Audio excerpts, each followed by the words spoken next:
Hello, everyone. Thank you so much for joining us today at the Civil Rights Memorial Center and also sharing with us the release of the two most recent episodes of our podcast, Sounds Like Hate. Today, we'll hear the stories of our special guests who are at the center of these episodes, Shah, Rahman, Mike Purdy, and Keniya, and how they have worked tirelessly to improve the Virginia Military Institute by fighting hate and racism on campus. We're so honored to welcome them and are grateful for their advocacy and their willingness to share their stories today. Their first-person narratives help bring to life many of the themes and issues that we discuss in the third edition of our Whose Heritage report, which maps and tracks data on Confederate memorials in order to help communities identify and remove these symbols of racism and white supremacy. Our extensive database shows that more than 2,000 Confederate memorials remain in the United States. That's right. 2,000 monuments exist to a traitorous government that fought for the right to enslave African Americans. That's 2,000 too many. This is unacceptable. How can we move forward as a country when there are those who try to cling to our history of slavery? And while admittedly only a small fraction of these Confederate memorials are at VMI, as you're listening, we hope that you'll remember that every community where there's a Confederate memorial has a story. At the SPLC, we believe that learning and sharing these stories is the first step towards making meaningful change. This issue is personal to me. I was a college student at a state school in Virginia, also at VMI Re. When I was there longer ago than I will reveal to everyone today, there was a current of racism, mostly in our undercurrent, but it did bubble up in shocking ways. The campus is right in colonial Williamsburg, where the past literally is the present. I met my spouse there. He's African American, and on his first week on campus, he was running through colonial Williamsburg, and they were reenacting a slave auction. A very clumsy and harmful attempt at historical accuracy that really scarred his experience there. And I was an American Studies major there. It's really apparent that slavery and the hiring of slaves was an integral part of the operation of the college. They supported Jim Crow. They've now committed themselves to an intellectual journey, one that is having a rocky path also at VMI to reveal the wrongs of the past and address injustices that may continue. They established the Lemon Project for the study of slavery and race at Montgomery. It's named in honor of a longtime slave of the college. The lost cause, though, and clinging to the racism of the Confederacy is still alive in Virginia. And in these episodes and their focus on Confederate memorials, we draw on broader themes that we've explored throughout the whole Sounds Like Hate series, fighting hate, systemic racism, and violence. We try to also provide listeners with hope, though, offering examples and instances of people who fight back and build community and strengthen democracy in response to white supremacy and domestic terrorism threats. I'll take you back through some of the earlier seasons. I hope everybody has been listening to them, but please, I encourage you to go back and listen to the stories. In season 1, we learned about how a white nationalist group leader ultimately decided that she had to get out of it.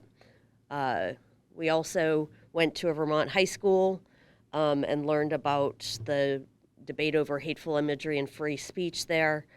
And then we went inside the vetting room of a neo-Nazi accelerationist group. Scary stuff. We continue the story in season 2, examining what parents should be doing to prevent radicalization in their homes. The second season, we also started covering the history of the Confederacy with monumental problems. We looked at communities from Florence, Alabama to Stone Mountain, Georgia, and saw how they were reckoning with the legacy of the Confederacy. This connects us to the themes that we were focused on this season. Season 3 told us about voter suppression. We also looked at the legal battle over the future of LGBTQ parents in Philadelphia's foster care system. And Jamila and Yvonne went down to the Arizona southern border and looked at the scary situation where illegal armed militia groups are actually cooperating with our Border Patrol in terrorizing migrants and the organizations that were helping them. This brings us to our current season, season 4. We began with a special episode on the January 6th attack showing what led up to it. And now we have the special opportunity to share a clip from the new season called Wake Up Call, where we hear firsthand how members of the VMI community have challenged racism and held the institution accountable. We really encourage you to go back and listen to these episodes. They humanize some of the biggest problems facing our democracy today. Violence, racism, extremism, white supremacy fill the news every day. And as I said, these stories also offer hope. They give us the tools to use to help strengthen democratic movements and promote civic engagement, because we hear the real stories of people who have been fighting for these things. Our podcast, I'm thrilled to say, has garnered critical acclaim. That speaks to the talent of our podcasters, but it also speaks to the important research that SPLC has done over the years. So I believe that these stories really help these difficult themes come alive. Now more than ever, these stories are necessary. The unspeakable violence that plagues our society is not inevitable. It is the product of historical events and the choices that continue to be made in our present. These first-person narratives in the podcast remind us that ordinary people doing extraordinary things can make the world a better place.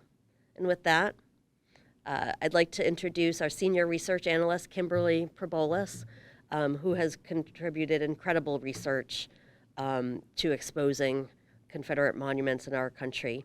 And I want to thank her for her contributions to this project and her excellent research. Over to you, Kimberly. Well, first of all, thank you so much, Susan, for that wonderful introduction. Thank you, Leisha.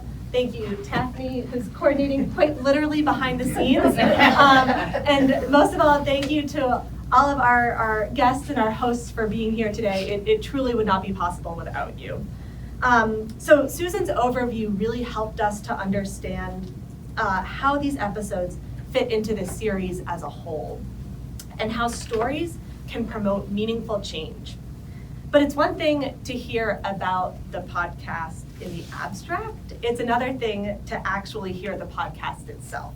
So now we're going to play a 10-minute clip of the podcast where we'll hear directly from Keniya, Shah, and Mike.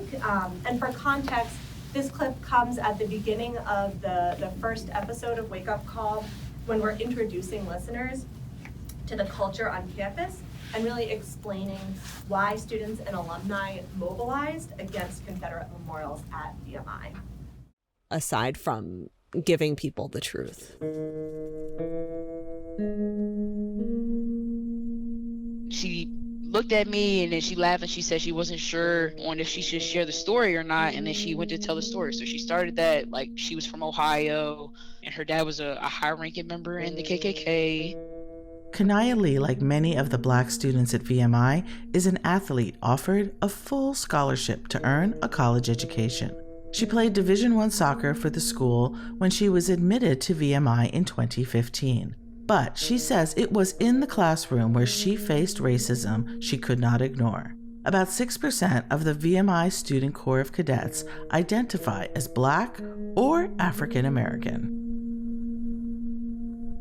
In 2019, Lee's senior year, her international business professor revealed proudly, according to Lee, that her father was a high-ranking member of the Ohio Ku Klux Klan. She went 45 minutes just talking about the KKK, what her dad did, the parties she went to. She said they were the best parties ever. I really wanted to stand up and ask her, why do you think that this is okay for the only Black person in your class to hear that the KKK was the best thing that you ever heard for a group that still terrorizes us to this day? The professor spoke to her about the time she and friends drove around in cars, bopping and knocking minorities in the head because they didn't belong in Ohio. The professor told another journalist she was along for the ride, but never did the bopping. Lee's professor then wraps up her lesson and says she attended college in the North, where she met Black basketball athletes, women and men. She was amazed by their talent. She said she was shocked because she had never met a Black person before and didn't think they ate, bathed, or could read or learn, saying she was surprised to learn Black people were very nice.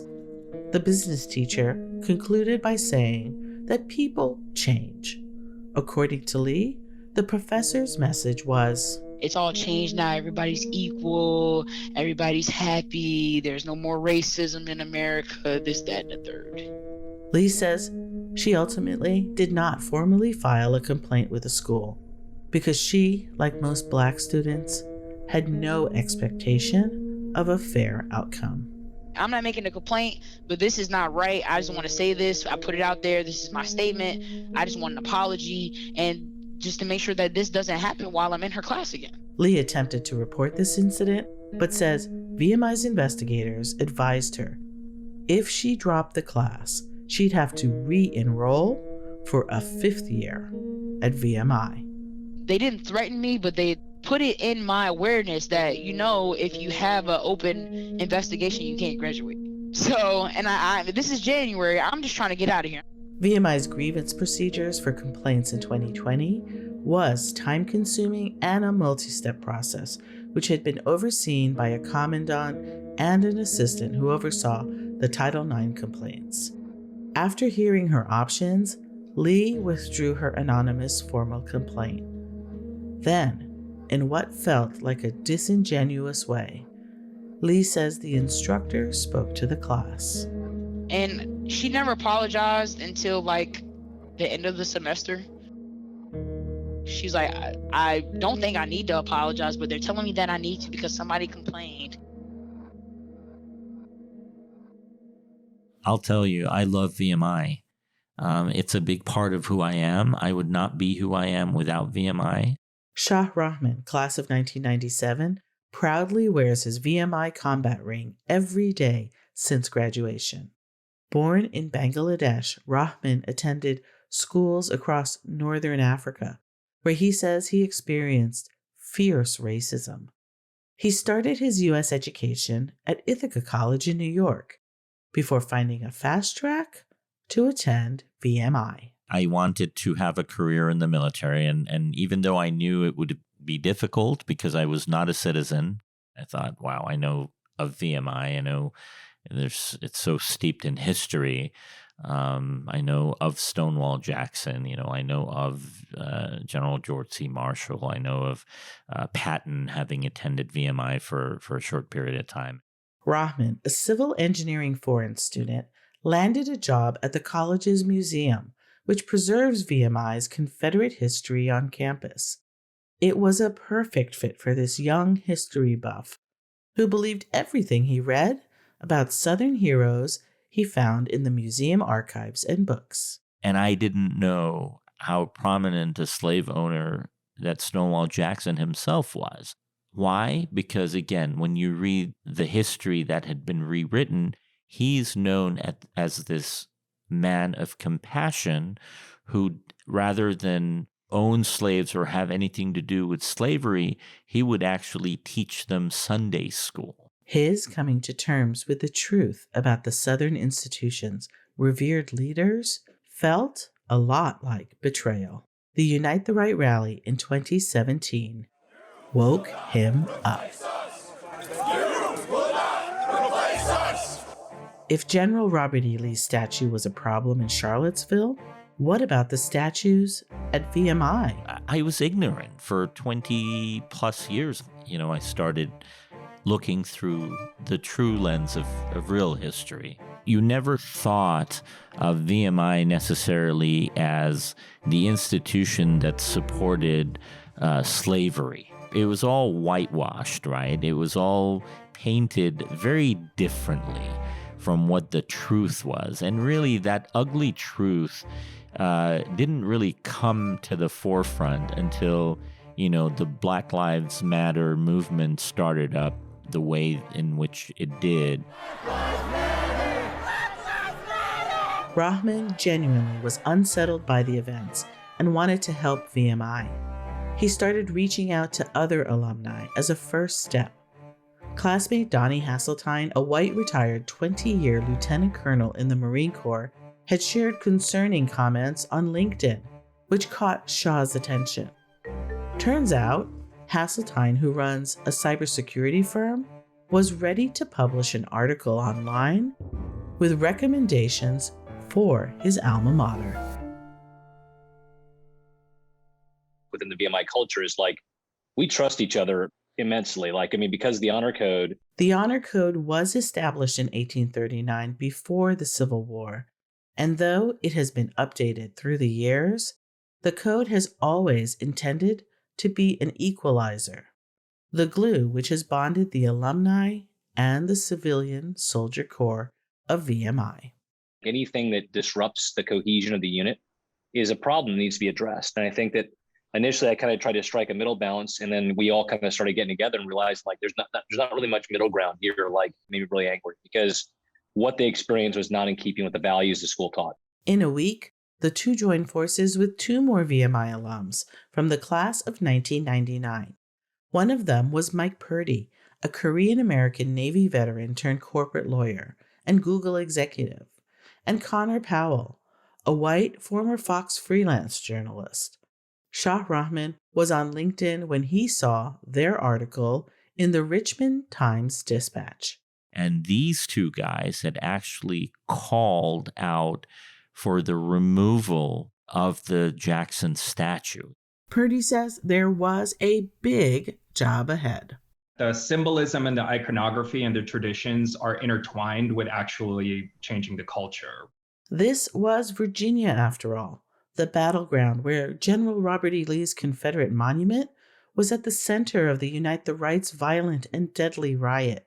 Across the state, monuments were coming down or becoming centers of racial protest. The four pro-change alums reached out to the school's board of visitors and administrators. They wanted their school to get ahead of a movement which they were anticipating was headed straight for their campus. The entire Unite the Right rally was precipitated because they wanted to take a statue of Robert E. Lee down. So could you see a similar situation happening at VMI? Absolutely. We didn't want it to become a shrine. I've seen plenty of the Virginia flaggers used to go to campus and wave Confederate flags. So the idea that they would have some sort of rally there around this piece of Confederate iconography was definitely within the realm of possibility. And it was one of the reasons why we said, oh God, you guys better do something. I don't get the sense they were concerned about it at all. Perfect. So I encourage you, if you feel like this was a bit of a cliffhanger, I encourage you to listen to the rest of the podcast. There's so much more excellent content, not only from our panelists, but also other folks on campus who have been interviewed. So with that, I actually want to start with a question for our alumni here today. And that is, how is VMI reckoning with its Confederate past? I guess I'll start. Yeah, sure. Listen, they've made a lot of progress, right? For a place like VMI that is infused with homage to the lost cause, to take down General Jackson and to sandblast his name off the main corridor entry to barracks, those are big positive steps, and they should be given credit for that. That said, I don't think they've gone far enough, and I think we're going to reach a point, sadly, because of the state of our country, is where we will have some other racial strife within the country that will catch the country's attention, and they'll come back to the inevitable question as to why they continue to have a bunch of Confederate iconography on post. And they really need to reckon with that. SPLC's own, whose heritage database identifies one statue that still remains on post of Francis Smith. And if you read his writings and his beliefs, this is not some reluctant slave owner. This is a a very virulently pro-slavery individual who wanted VMI to turn into a training ground for military defense of slavery. You can't have that, on a pedestal, literally on a pedestal, in front of the main academic building, or the main administrative building. So I think there is a lot of room to improve, but they should be given credit. These were hard decisions that they made in the VMI context. I do agree with Mike that they should get credit for the progress that they are making, even with having a new superintendent, Dr. Love being the new D&I officer, and implementing these trainings I wish I had at school is a step. Hearing my rats say that they didn't go through the things that I went through is progress enough for me, because with the past being so strong, the opposition is stronger, so it's a long battle ahead of us. But as long as we keep the torch lit, like they said in the video, that the conversation is still had, that we can do. I think tremendous progress has been made at VMI when we look at the fact that Mike and I were just talking about this barely 2 years ago. We had just started on this journey. So from a positive standpoint, we have the first superintendent at VMI, an African American in its 182-year history, now calling the shots. That's great progress. But with that said, we also continue to keep our eyes on the political developments within the Commonwealth of Virginia, for example, the things that have been gained that could so easily be lost if we don't keep our eyes on the prize and what we're ultimately trying to accomplish. Thank you. So I actually have a follow-up question for you, Keniya, because you are the most recent alumna. So hopefully you have, your finger a little bit on the pulse of still what's happening on campus. And I'm wondering, what do students fear will happen if efforts to remove these memorials to the Confederacy are not effective? And the second part of that question is, do these concerns speak to larger concerns about our country as a whole? I think there's a fear from everybody, just because, remembering a history is, of course, important, right? But how can we remember history without it diminishing us? So I think for cadets, it's hard to speak out in general, just because when you're at the school, you're just trying to graduate, and it's really hard to speak out or be prominent in what you want or create action being a cadet. So most people try to start change when you get out of it. But I don't have a fear of something that would happen. I just don't want the conversation to die. I don't want it to be forgotten about it since it was 2 years ago. I don't want it to get brought back up when another situation happens. So I do think that is my fear, that the conversation will die, or something else will have to happen for the conversation to start again. Jamila, do you want to jump in on that? I'm curious because I know each of you have relationships with students who are there now, cadets, and rats are what they're called during their first year. Or you're a rat forever, aren't you? No, you're a rat just for the first year, the first 6 months. Okay. But you have your own rat. How do you have your own rat? So it's a dyke rat relationship. So I have my own dyke as well. Okay. So when you come in, it's kind of like a mentor-mentee relationship. So basically, they have to teach you the lines of a cadet, but it's also you basically are kind of treated like you don't belong yet until you actually achieve those cadet, I guess, applications of VMI. So you have a lot to learn. So 6 months is that learning journey, but it's also the grit that you have to build. The cadetship is real. This is something that you worked 6 months for. And you need kind of that guidance from a first class officer, but it also kind of teaches you how to pass down information to somebody, but also watch the people that are coming in. So because there was a state-ordered investigation, there was a lot of pressure put on VMI to make changes, to address the issues of systemic racism at the school. I think it's fantastic that there's new leadership there, and Major General Wins and Dr. Love are doing a lot. What I'm curious about, because of it being a military school, are people still feeling free to speak?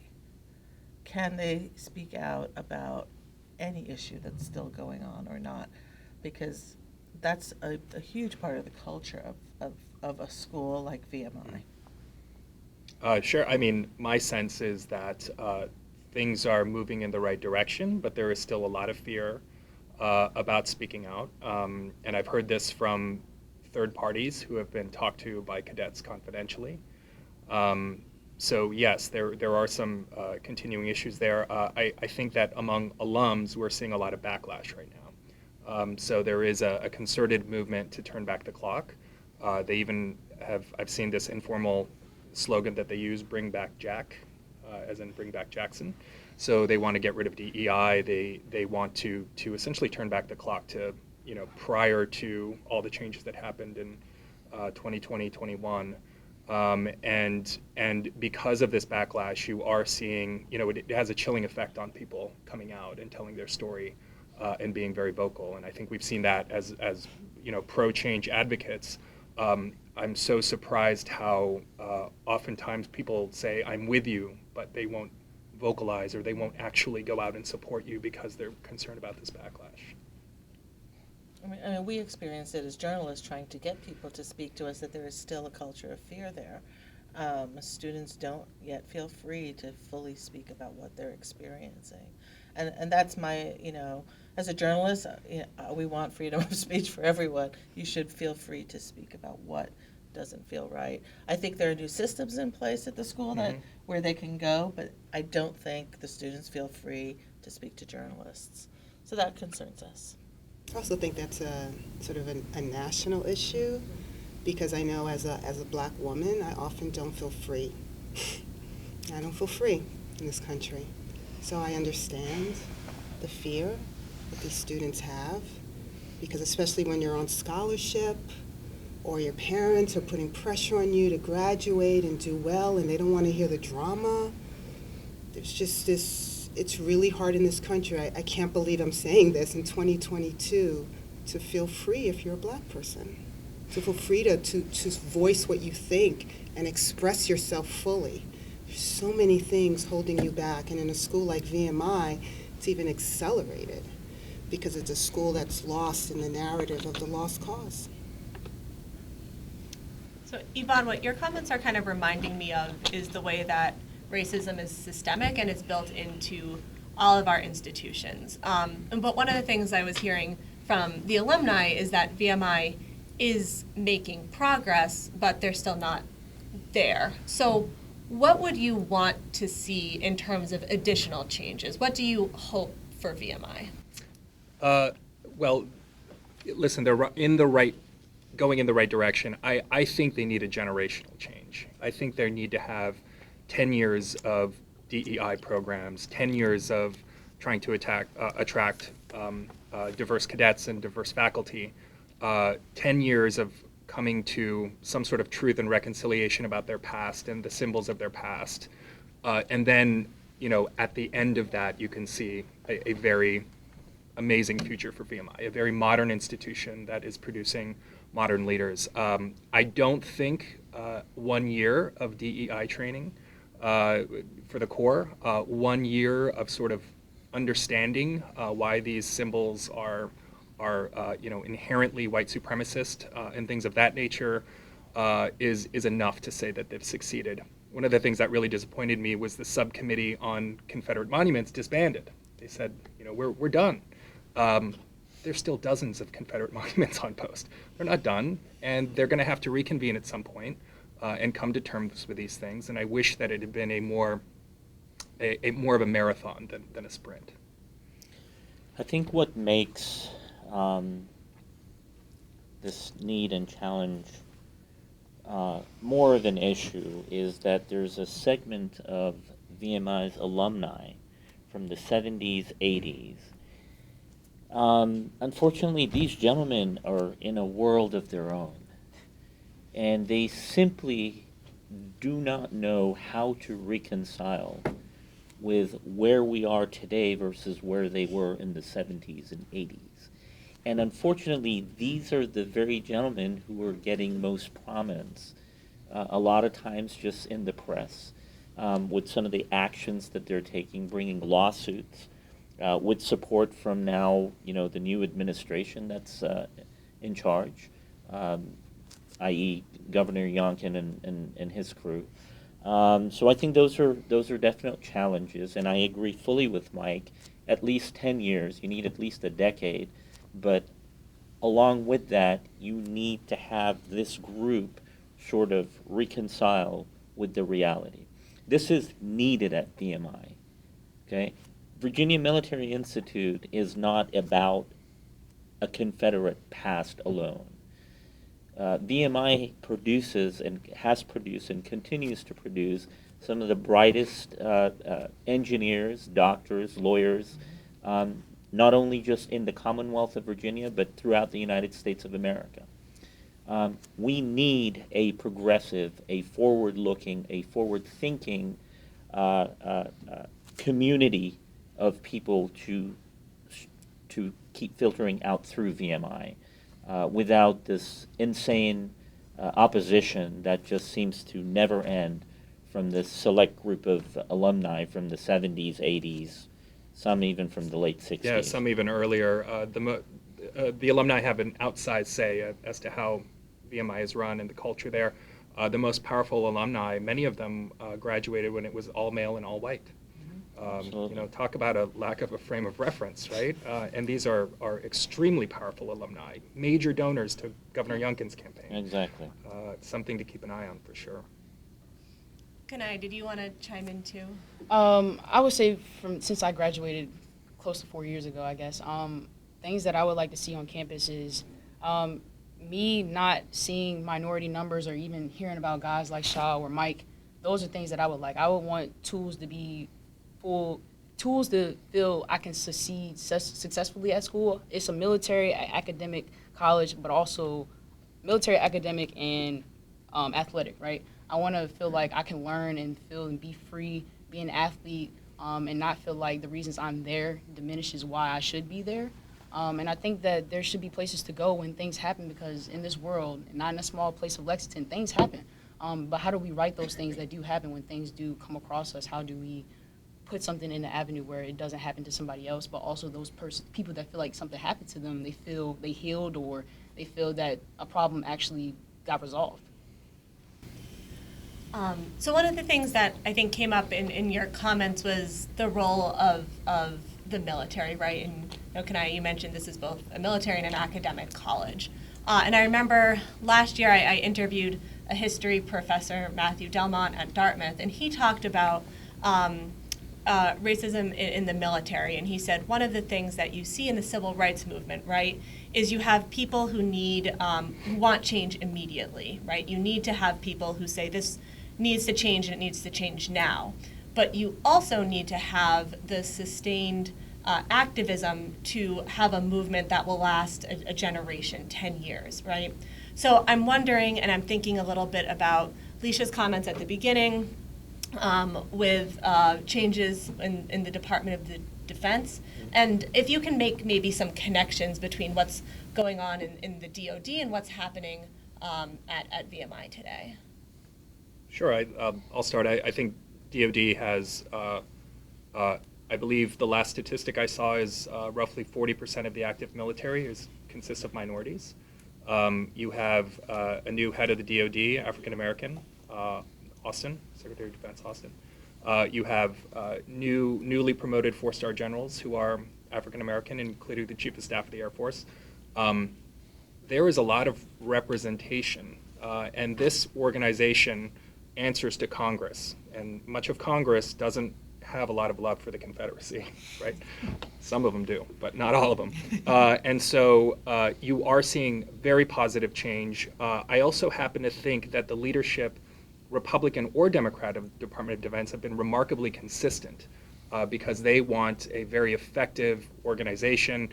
Anything that hurts morale or effectiveness, like having white supremacists or symbols of white supremacy in a 40% minority organization, very problematic. So there's an amazing amount of consensus at DoD.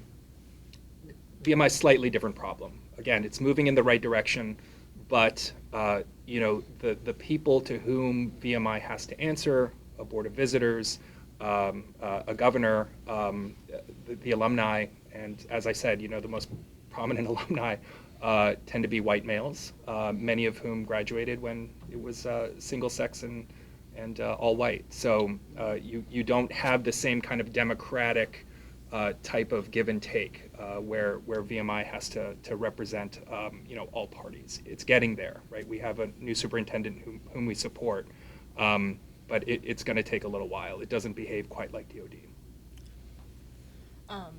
Shah, I had a question for you specifically as I was listening to the podcast and thinking about your entry to activism at VMI, or your entry to challenging Confederate memorials, rather.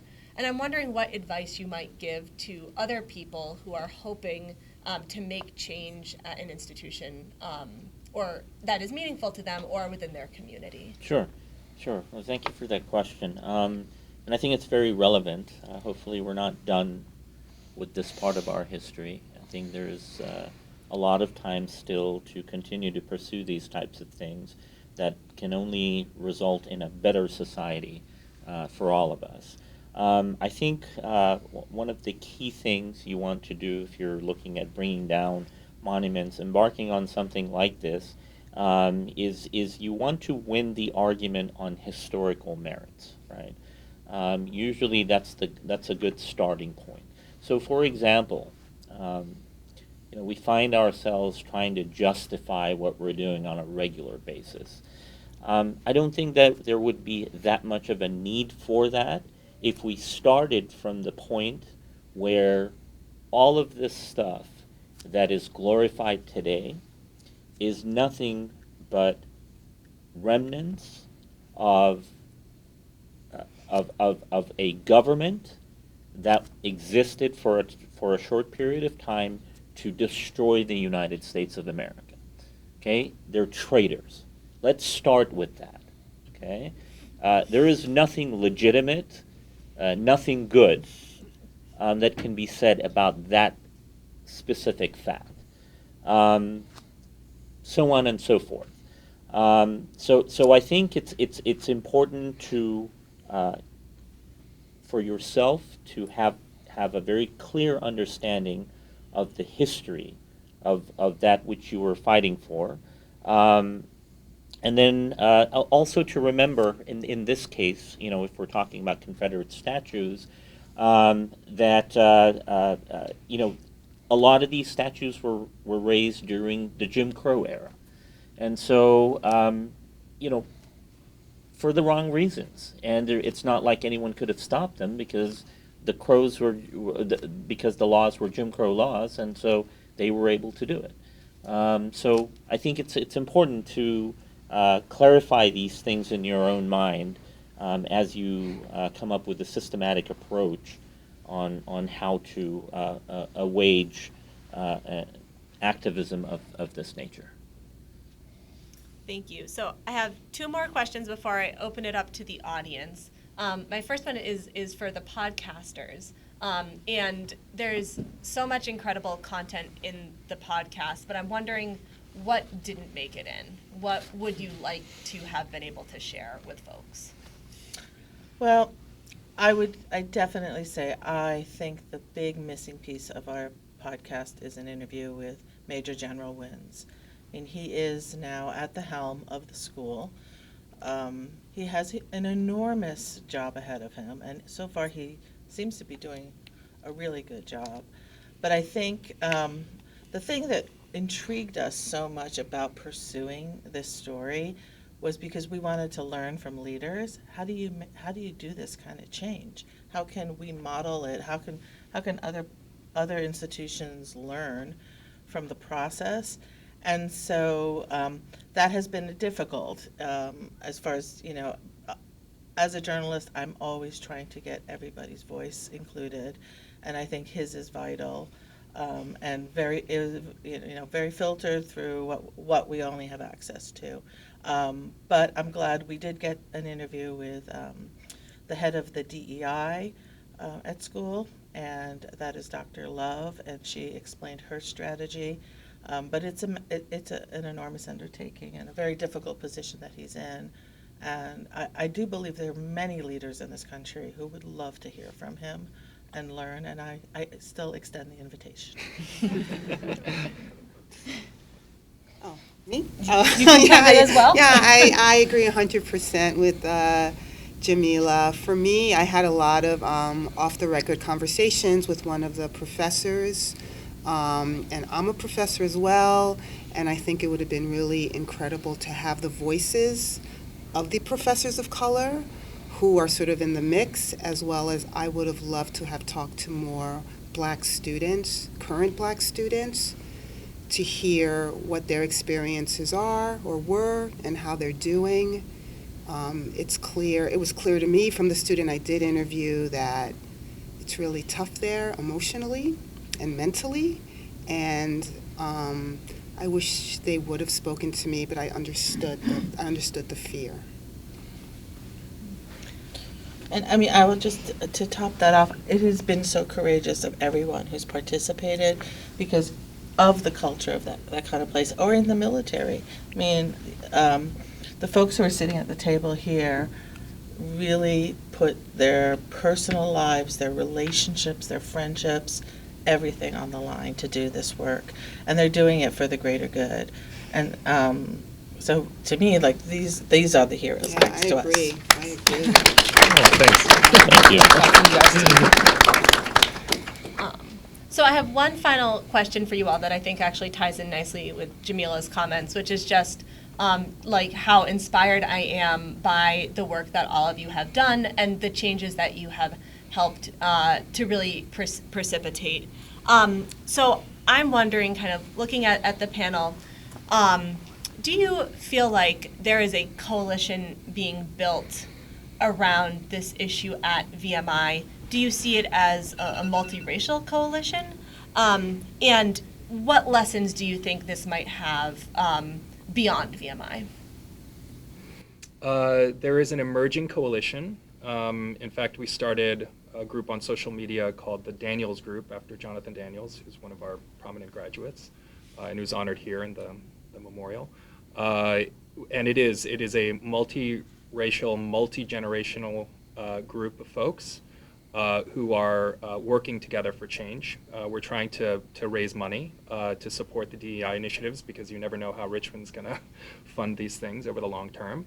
And so we are trying to get this group mobilized in a very positive way. The one thing I am slightly disappointed about is the level of participation I was hoping would be in the hundreds or the thousands, and it's not. And it goes back to an earlier point that was discussed about backlash and concern about one's professional future or social future by speaking out and, by being tainted by a bunch of radicals. That's the way we're viewed. So I think that you slowly build, you incrementally build, you reach a critical mass, and then all of a sudden, you can have great success. But we're still building towards that critical mass. Shah or Keniya, did you want to chime in as well? Very encouraged by the coalition that we do have coming together, and very hopeful that the momentum will continue, and you'll see better and greater things coming in the future. Yeah, I guess one thing I would say, I am working on trying to get more women alumni to be back on campus. So the 25th year reunion is coming up this year. So I would love to meet one of the first women that have went there. So I am working with a faculty member and also Dr. Love on how to get more women involved on campus. So it's the 25th anniversary of yes. the VMI case. 1997 is when right. women were first. Exactly. And yeah, if we're going to replace Stonewall Jackson with anyone, shouldn't it be Ruth Bader Ginsburg? Yeah. She's had more of a profound effect on VMI than anyone else, practically. She actually was on campus like 3 years ago. Yeah. Wow. Yeah. Wow. Okay, well, I feel like this is the perfect opportunity to open it up to the audience for questions. If you have questions about Ruth Bader Ginsburg on campus or anything else that was covered during the session today, we'd love to hear from you.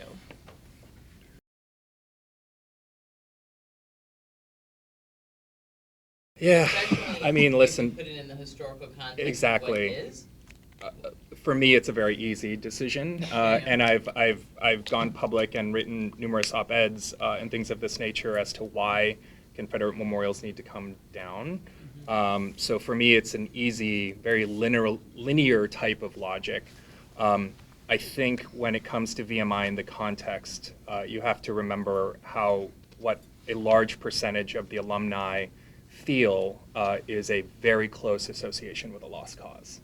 And the subcommittee has to deal with that, has to deal with a constituency that is opposing these changes. And so these are, given the context, these are very difficult decisions that they had to make.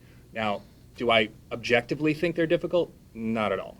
But in the context and in the context of Lexington and the insular nature of VMI, these were hard decisions. They deserve a lot of credit for them, even if they haven't gone the whole way.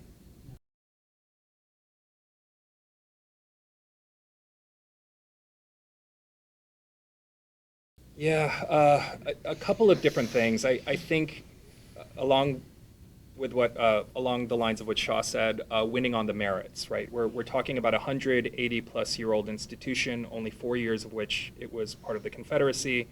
The most prominent graduates of VMI are post Civil War, and they are, George C. Marshall, architect of modern Europe, of the Marshall Plan.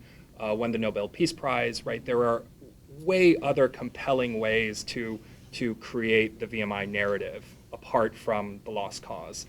So I think you have to put that argument forth and kind of win on the merits. Now, is it always going to get through? No. And unfortunately, it's probably going to take, a little bit more time till some of these alums, go away to an old folks home or something before we get actual change. But I think that the reality is that there is a counter argument, there is a counter narrative, and we're continuing to push it forth, and sometimes it does get through.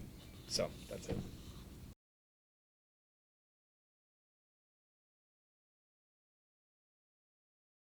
Well, for me, there's a big VMI Facebook for women that have graduated from VMI, so there's an alumni group. One thing I did while I was in school to get more of the faculty involved, because they're really kept out of the light as well, but they want to be a part of the process, and I think that they should, because if they're teaching the kids and we're going through certain things emotionally, we're not there in class. So, and I think that they saw that. It's not a lot of women faculty members at VMI. So one thing I am is trying to get more women that feel okay being there, but also willing to speak out, because it is their job at the end of the day. So I am working with one trusted faculty member to get more women on campus, because one thing that I didn't see enough was enough women and enough minorities. So if you don't see them, you don't think that they're there. And it hurt my heart last year when I went to speak at VMI in November, and I was on stage with two Board of Visitor members, and one of the third classmen that were there, they were saying, "You're the first woman I've ever met at VMI," and I'm the class of 2019. Class of 2019, I've met earliest 2003, and before that, it's my dyke, and she's class of 16. Where are we missing those numbers from 1997? There's a big gap that I want to hear stories that I haven't heard. How did they make it through? How was it for them? And how do we get more women to come to school? Because I know one thing is the percentages is always there, but mostly it's from athletes. So how do we get more women to be in this military academic rigorous school in Lexington, but still feel safe to be 80% or be around 87% male? So that's another conversation. So it's a long one, but I am working with people that aren't a part of VMI, but also I haven't gotten the men alumni in, so I think I should do that also to help with that, since there is the prominent power, right? I guess for me, I'm a journalist, I'm a college professor, and early in my career when I was in the newsrooms were predominantly white. All our bosses were white men, and it was very difficult to be heard. And what helped in terms of coalition building was whenever one of my closest friends in my second job was an Afro-Latina from the Bronx, and we lifted each other up. So if she was out on a story and she was confused or she didn't know what to do, she would call me rather than call the white editor who would have put her down or dismissed her fears, and I would encourage her, and she would do the same for me. So much of the coalition building that I had early in my career and in college were with other women of color who were in the same position I was in, and us figuring out how to uplift each other so that we could be strong and we could move forward. And as a professor now, I'm at New York University. George Floyd happens, racial reckoning. Of course, our department wants to do, DEI work, so they look to the black women. And so Yvonne, I'm like, okay. And I enlist a black female professor who is around my age with my experience. And together, we lifted each other up and we held each other and we decided that we were going to talk in one voice and be strong and push through the professors in charge who are white. But many times in faculty meetings and situations in newsrooms, I have felt voiceless, I have felt invisible, I have seen and experienced so much racism. And where you're always behind the 8 ball, like you're like, but then the moment passes and they're on to something else, you're like, oh my God, I should have said something. I mean, that has been a narrative that I have seen throughout my career.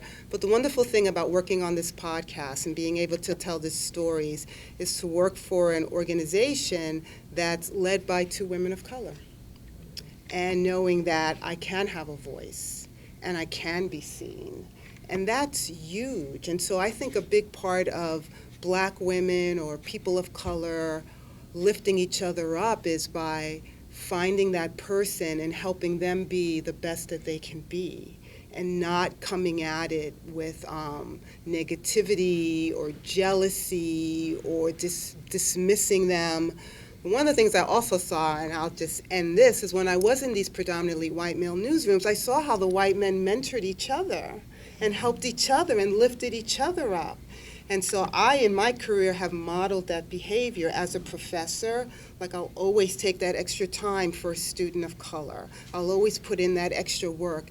And I see my job is to uplift them and also uplift the stories of people of color and marginalized communities. And, working on the podcast has been so great because in podcasting, the voices you often hear are the voices of white people narrating our stories. And so it's been incredible to have the opportunity to be seen as a person who could narrate the stories of people who look like me, or stories that profoundly impact me. Like, I was profoundly impacted by things we experienced, as Kimberly knows, at VMI when I went. So yeah, I think a lot of coalition building is looking at who's next to you and trying to uplift them, and by uplifting them, you're uplifting yourself. The other thing I just would like to add is a piece of information that, many don't know. I mean, it takes resources to make these things happen and change happen. And I have to acknowledge that at VMI, General Wins has asked for $1.6 million to implement a lot of changes, to bring in speakers, to do programming, to do all this stuff. And the state is holding back that money. And for the full year, he's done all this work with, somehow they've figured out how to do it in the school without the resources of what they originally had. And that's very hard work. I mean, his hands are tied financially. And they're doing the work. And so these are little pieces of the story you don't realize the work. That makes the work very hard. Yeah. That's why I was, I was like, great, who are the speakers who are going to show up this year at school? Still Tuskegee Airmen, that happened before. Like, let's change it up. Like, there's so much rich content and people out there who can help amplify the stories and bring more courageous voices to the campus. But they need their resources. And that's why that's why you have to participate in your government and say, like, state schools deserve these resources for these reasons. So just I wanted to throw that in there too. I think it's really important.